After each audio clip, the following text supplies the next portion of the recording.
Good afternoon. My name is Kelly Harlan from rural Nueces County.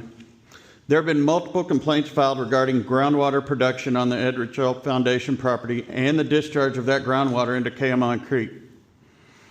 A complaint was filed on November 2025, and I personally submitted a formal complaint again on March 5th, 2026, raising issues under Texas Water Code Chapter 36, including groundwater waste, unauthorized discharge, and compliance with the county's model available groundwater and desired future conditions.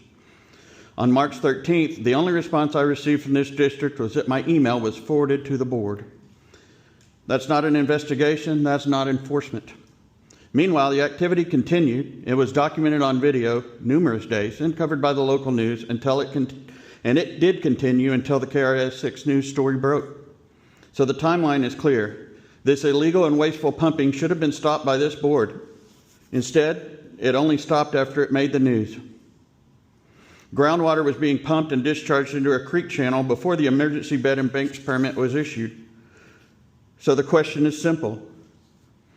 Was groundwater being discharged to waters of the state without authorization? And if so, why did this district not act despite months of notice? Further, once this board voted to annex these well properties into the district, the groundwater production became regulated. That production must comply with the currently adopted desired future conditions and modeled available groundwater, not the proposed, not future, and not unapproved standards. For Nueces County, the adopted limit is 6,787 acre-feet per year, and that's for the whole county, and that limit must be adhered to.